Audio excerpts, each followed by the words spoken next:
August 6th lecture. Sheet 1. Alchemist Workshop to exact. Every photographer knows the pleasure that taking a photograph triggers. That is, if it corresponds to the idea that one has taking it.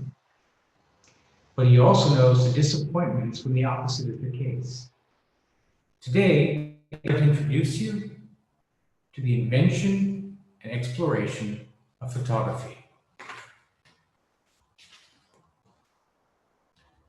I will explain out of which necessity photography developed from its very beginnings. By that I mean the real development of photography. I would like to show how much inspiration and effort it took until the photography I take for granted was developed. Today's photography is based on the precision of the optical lens, with all of the associated visual precision on one hand, and on the other hand, photography is based on the negative plate, made light sensitive through the use of chemistry. Chemical substances that was necessary for the creation of photography, and which is still used now, is silver salt. Development of photography, therefore, presupposes a step-by-step development of chemistry. As important as the lens is, not important for the actual invention of photography. The reason is that lenses, as were used in telescopes, were known long before anyone thought of the first photographic lens. It would have been possible to create these simple instruments if a light-sensitive recording had been available. In antiquity, some branches of science had developed verbs. Alchemy and physics were long considered to be no more than magic or witchcraft. Historians had cited the effect on the formation of leafy green and the coloration of the fruit on the sun-facing side, as well as the bleaching of the fabric in sunlight. Reference is Aristotle. It was believed that the dark skin pigment color of the residents of the African continent. It was only 1,500 years the mural reacted, and that the fabric dyed used would develop its fiery color only in sunlight. This was the seed of color photography.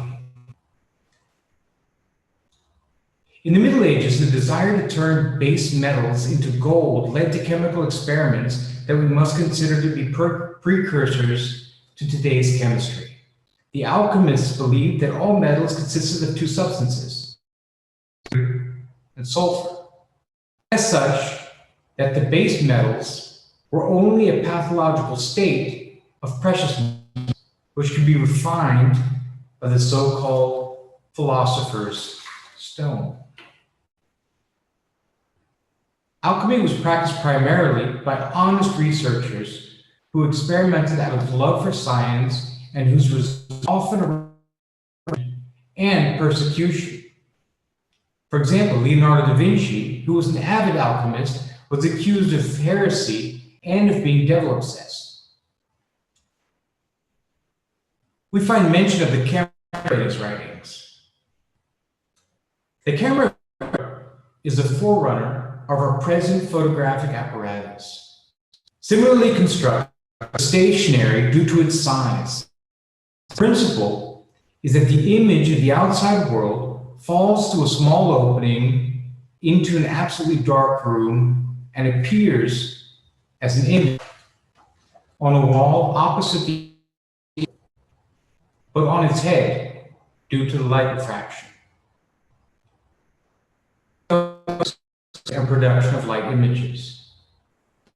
In 1580, Erasmus Reinhold in Wittenberg, Leonardo da Vinci designed a camera, solar eclipse, in which he let light rays come in to a very fine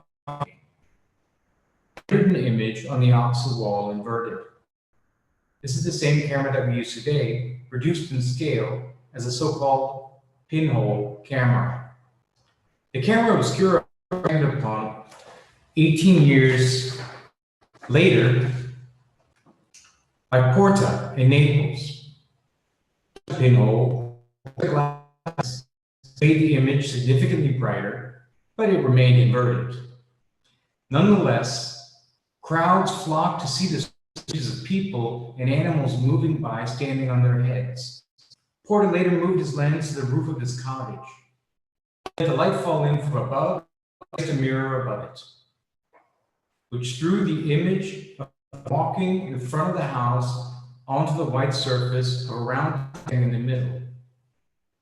The image could thus be observed in an upright position.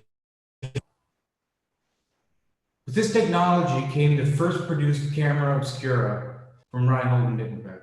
And so the first camera was created by inserting a glass lens from Porta and in reflecting of moving scenes, the first inkling of cinema came to be. The first to give us records of the ray refraction was the English monk, Roger, who lived in the country. He developed magnifying glasses and thus laid the foundation. However, his calculations were based on wholly different conditions than today's. They were not rooted in the knowledge of this.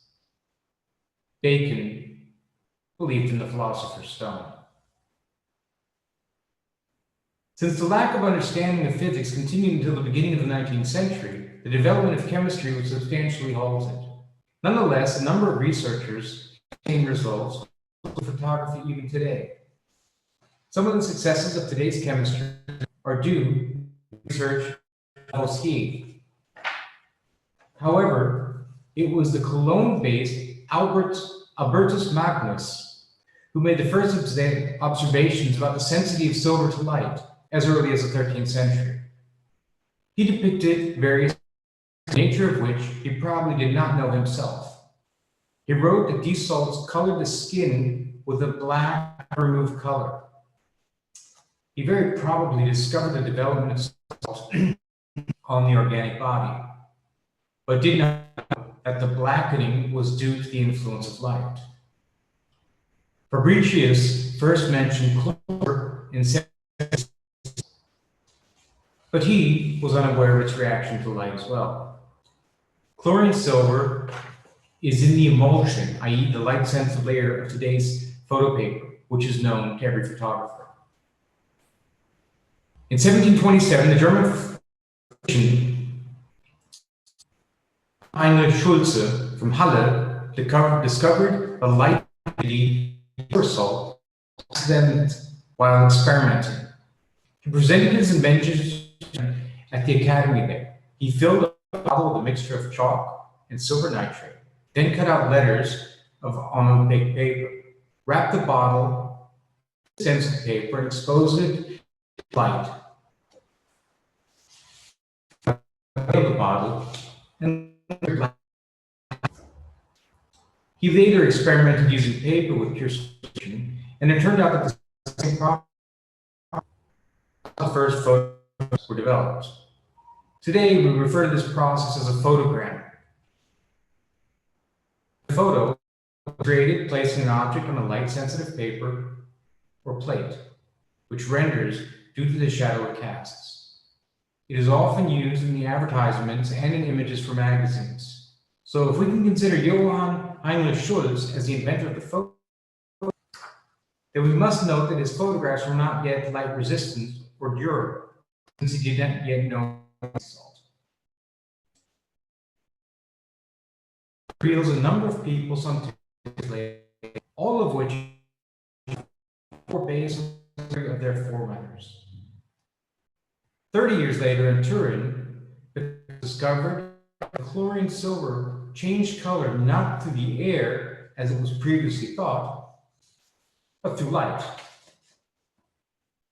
Although I should note that the first to clearly recognize the effect of light as changing certain substances was he confirmed the activity silver, added further of the chlorine silver in the light spectrum. Because silver is colored differently based on the color of the light. In violet light, it changed in 15 seconds. In purple, it changed in 25 seconds. Blue took 29 seconds, and green 37 seconds. In yellow light, it took 5.5 minutes, and in orange 12 minutes. And in red, it changed after 20 minutes. Based on this discovery, Sennebeer later for the dark room, and thus made it possible to photograph red-colored light. Wagner discovered the light sensitivity in 1752, which later played a pivotal role in Nietzsche's experiments. Now, we come to the first discoveries of the 19th century. At the beginning of the 19th century, the English explorer Newton later the discovery of color, that all color can be produced by a combination of three colors. I will discuss the practical procedure in more detail later. Now, all that was missing was the means to make photographs permanent. In 1819, this agent, which is now known as Unterschwefelsäures Natron or Fixiersalz. However, it remained unused until 1853. And now I introduce you to whom we owe this as we now understand it. Nietzsche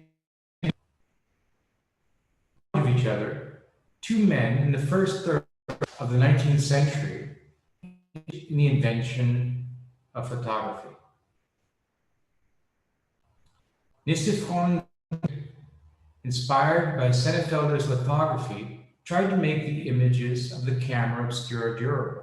His first success was in 1860, etching plates with the help of heliography. He used a light-sensitive asphalt layer on metal, dissolving and thereby removing the unexposed portions of soluble layer parts, and etched the remaining exposed metal base, a process still in reproduction technology. Thus, these experiments form the basis for today's gravure process. It is a widely used printing process in modern times. The painter Daguerre made similar attempts in Paris at the same time. Both of the apparatuses, Parisian, who in the year 1826 pointed out to Nietzsche that the painter Daguerre was making similar attempts. Also refer to the attempt of Nietzsche. Daguerre turned to Nietzsche. A year later, the two met in person in Paris for joint work to perfect the invention. The contract was supposed to be, but Nietzsche died a few years after their signing of the contract. After Daguerre was given free, he worked using iodine silver, and he worked tirelessly and passionately. He consulted doctors who then examined his state of mind.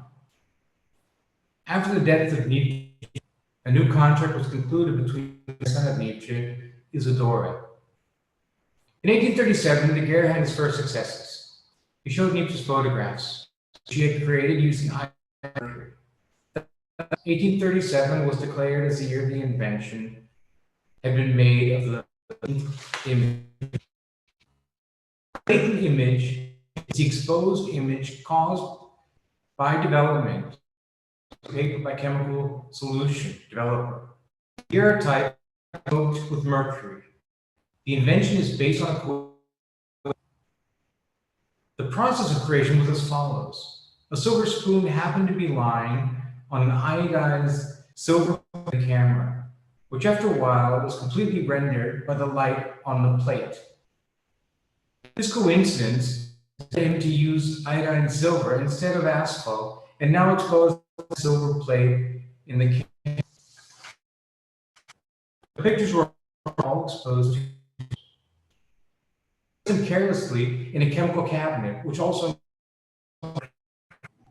after a few days, when he wanted to take out recycle them, he found that a pretty clear picture was visible.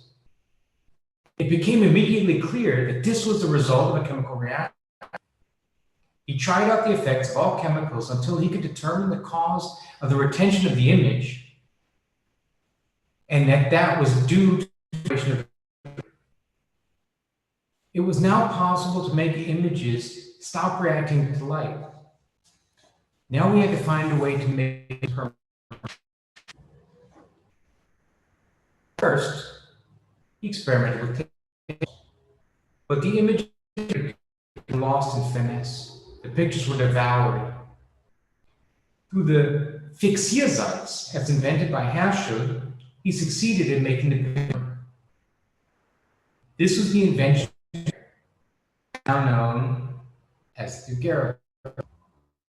In its original method, the daguerreotype represents the essence of the subject cannot be achieved in this reproduction of nature by an artist's hand, and as such is relevant to the present as a photograph all of its peculiarities. The daguerreotype set the foundation for the vision of the photograph. The daguerreotype is one of the most precious treasures of photography and has been surpassed in the subtlety of detail by even the very best photographic methods of modern time. Basis of the new modern photography. I will talk about the process of producing types, the way it became commonly practiced to use photography in my next lecture. In my lecture today, you heard the history of photography up to the daguerreotype. You heard about the immense effort of the mind and the love for the cause that preceded our photography today.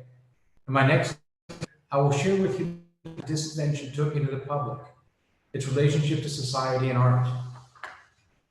I will continue to talk called the photographer, and also delve into its decline, which is impacted by shifts in society and culture. Was the English translation truly of August 1st, broadcast in 1931, and now I'm going to open this up for conversation. I see I have a bunch of guests, dear friends here. Who I'm going to open the conversation up to, and hi Noam, hi Sarah, hi Jan. Hello. Hello, hello, and let me do a little bit of clicking here so I can promote all of you to panelists, so that if you would like to view in or... How many are online today? It looks like we're 5.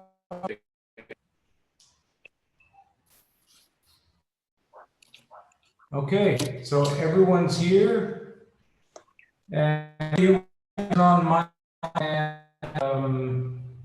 and camera is more than welcome to do so. There's Jan. Hi, Jan. Kim is here as well. Hi. Hi. It's always a highlight. Well, I'm glad to do it. I'm sitting in front of a group of Brockman Gantants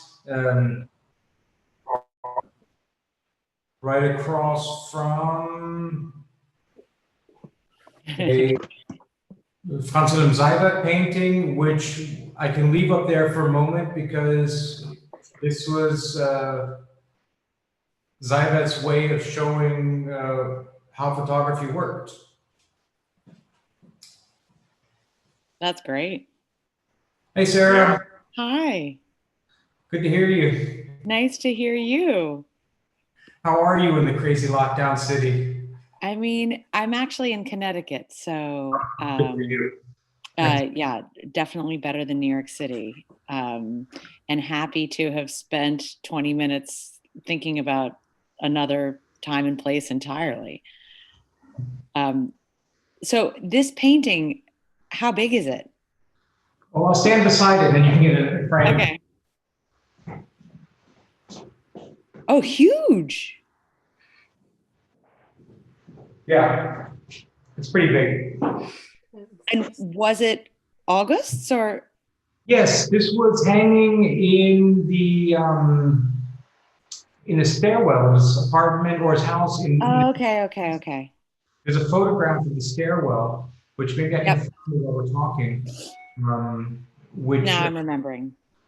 showed exactly that thing. And it was curious because the painting was hung underneath the window, so it was actually at like knee level.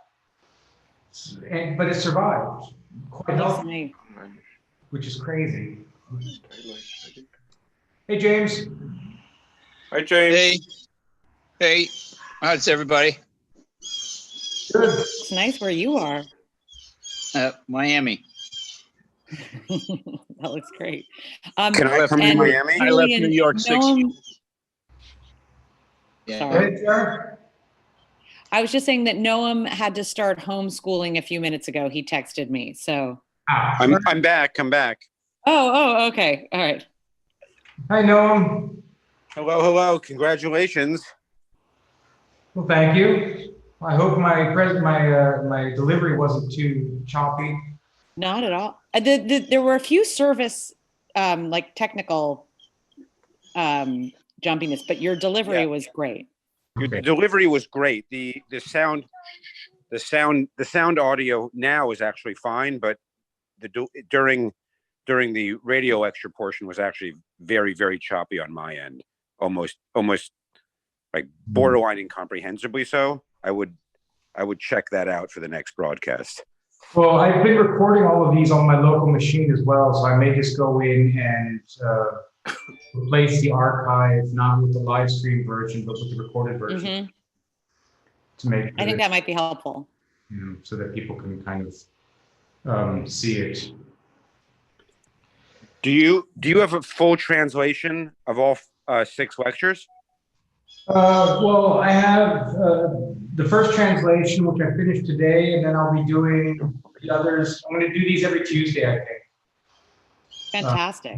For the next 5 weeks. The 5th one was translated, and the others I'm in the process of translating.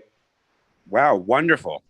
I decided to translate them myself because I didn't want to, get involved with too much of the linguistics of it, because some of it requires context. And like you probably recognized in my translation of this, that some of the phrasing was strange. It's because August had a really weird way of writing. The first text, I think, was him getting used to writing. So he's got these massive run-on sentences going on, which in German you can kind of get away with, but it's not necessarily conducive to modern communication.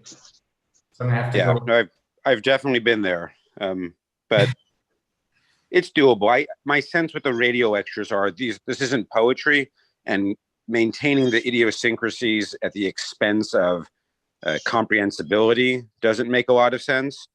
So Yeah. I think if there were a published translation, you just translate stuff to make it sense in contemporary English, and footnote where necessary if there's some weird untranslatable stuff going on. Yeah, that's kind of what I'm looking at doing. I mean, the translations I've done at this point, or the one translation I've done at this point, was for my performance, as it were. And it may be prudent at some point to go back in and fine tune them, basically. So okay, so I found, by the way, I found this image with the picture in it, so I will show this to you. Julian, I was also wondering, in terms of what radio station it was on, or what time he read them, do you know anything about who was listening or paying attention? It was the West German Rundfunk. It was Okay. basically an information show. We have these kind of shows here in Germany because German radio is very, very different than American radio. So, it's, by the way, here. Yeah, that's fantastic. That's, so you can see kind of how it was hung. German radio is a bit different than American radio was, or is. Mm-hmm. And there's a lot of shows that we have here where things are discussed, you know, like educational topics. And at the time, photography wasn't, well, it was well known, of course, but this was him doing his part to educate the masses, if you will. I found it interesting and engaging that he was so fascinated with the daguerreotype and the entire chemical process. And I found this in a number of texts that I've read of August's, where he speaks about the technology and the nature of the technology and how it influences the actual process of creating the work, which I find to be fascinating. Mm-hmm. You know, it's so I'll put back on so you can see me again, because you know, the awareness of the medium being so important. I don't know. For me, it's always struck kind of a curious chord, because we assume nowadays that photography is so second nature. Like we all do this kind of photography, right, and it's all automated and straightforward. And August spoke in different letters about looking for the right picture and having to, yourself with the materials and the medium to be able to get them. And so I found, these lectures to be enlightening for that regard, that they show us that there was a time when photography really was difficult. Yeah, for sure. Yeah. So I was just say, not, Noam and I, we try to find ways in which we disagree, and sometimes it's hard because we agree more than we disagree. But I have to say, maybe for a published version, I might agree with him about ironing out some of the idiosyncrasies for clarity. But I actually really enjoyed, as you were reading this, even with the sentence structure the way it was, or the, in other words, I liked preserving, it allowed me, even in English, which, by the way, thank you for that, because I'll take that. Since I was never able to read these, I'm grateful for the English, and I'm also grateful for to be able to hear it even in its strangeness, and to imagine that audience then, and even August Zonder then, and how he would have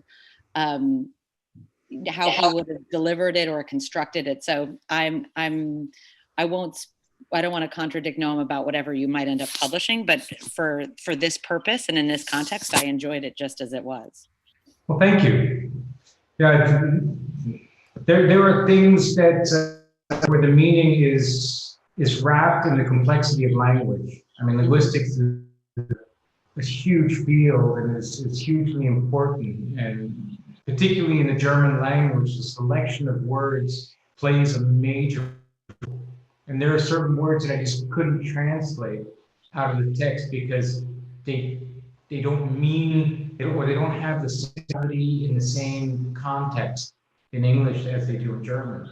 Mm-hmm. So I have to find a multilingual thesaurus, basically. For photography. Wow, that's going to be fun. No, but even structurally, I liked even the technical, anyway, in both senses, I enjoyed it the way it was, so. Well, thank you. Yeah, I think, other aspects of Sanders' work that I've been looking a lot at recently, and the elephant in the room, the world lockdown and all of that. But I found it engaging just to see that Sanders, the ideology behind what he was doing is leading to the same kind of thing that we're getting to now, understand we're all very connected to each other. And so I think that Sandra's work is all the more important at this stage because it's speaking to exactly that same idea that we're all part of a very large singular structure and separated into remote entities or separate aspects. Mhm. And I don't know, the message by Vladimir Putin from like yesterday or 2 days ago. Did anyone watch that? I don't think I did. It was really, really interesting to watch. I mean, this is, we all know him as being kind of this, the half-naked man on the horse kind of figure. But basically what he said, he spoke to the people of Russia in the colloquial language of Russians and spoke to certain cultural idiosyncrasies of people not falling prey to the cultural idea that, oh, well, this will pass me by and this is not going to happen to me, or somehow it'll all turn out for the better. He spoke directly to that in that language, using exactly those terms. Well, as far as I understood, because he spoke in Russian, and I just saw the translation in English, the subtitles. And he said basically, if you want to keep everyone safe, stay home. And what that reminded me of, in turn, was the final scene of the movie Like in Heaven, which is about that composer, the violinist and composer who has a heart problem and is overstressed, and so he ends up retiring and then leading a local choir or something like that. Very strange kind of story, but at the end, everyone is singing the same note, and that is what I keep coming back to with Sandra, is that it's all about kind of and family of man or mankind and so on. Which is why I wanted to do these radio lectures, because he touches on some of that in later lectures. So yeah. Thank you so much, Julian. I unfortunately have to go. I just realized it's after 10, or New York time. But thank you. That was a real gift, and I look forward to next Tuesday. Wonderful. Sarah, thanks for being here. Happy to hear it, and thank you for doing the translation. That's a lot of work. Quarantine has its benefits. Indeed. Ciao. Julian, thanks so much. No, my pleasure. Thanks for being here. And I hope to see you soon. All right. Yeah, so James, what's up? How's Florida? It's warm. It's warm. So it's just you and me here now, right?